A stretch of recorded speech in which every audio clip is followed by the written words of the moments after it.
here we go with the body. I'm going to show you the blocking process that I did on this guy.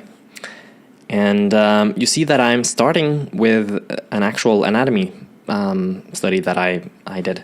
I usually find it to be helpful to have some sort of starting point, and this sculpture is pretty nice because it gives me kind of the basic proportions. And you can see that I just copy in the head, and I try to just see how many, if the proportions are kind of correct. And then usually 7.5 head, a size of about 7.5 heads tall is a fairly standard human proportion. Of course, people are different, but that's a pretty standard one. And here you see I just put in that plane, and I'm going to use my own retopology add-on once more, just to very quickly block in the basic topology for the shirt.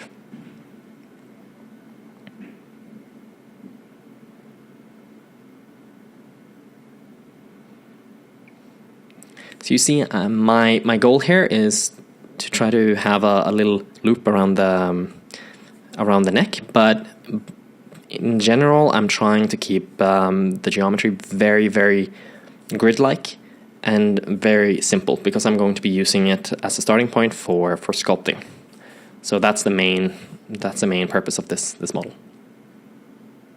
And here you see me straightening out that extrusion, and I'm using the space script from the Loop Tools add-on. And Loop Tools is an add-on that comes with Blender. Or maybe it doesn't come with Blender. Maybe it's just in Contrib. But it's a great add-on. I would highly suggest using it, because it's great. And here's actually one of those parts of this model that is surprisingly tricky. That little edge on the top of the shirt is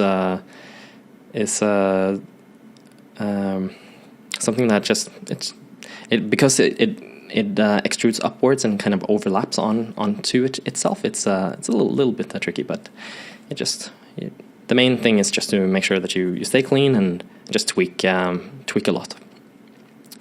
And here I'm starting with the pants, and I'm literally just taking the geometry from the sculpture that I have, because it was quite clean, and I am going to use that and just reduce it down a little bit, just to make it a little bit simpler to work with.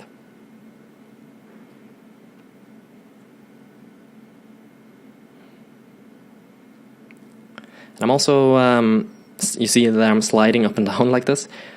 That is a very simple way of just smoothing out the mesh a little bit. So you see here, just it kind of equalizes the mesh a bit.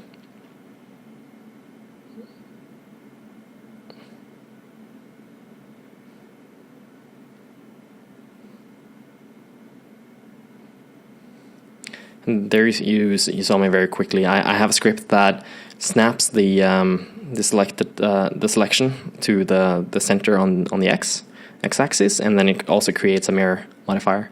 And that's a script that I use very often. It's very simple, but quite useful.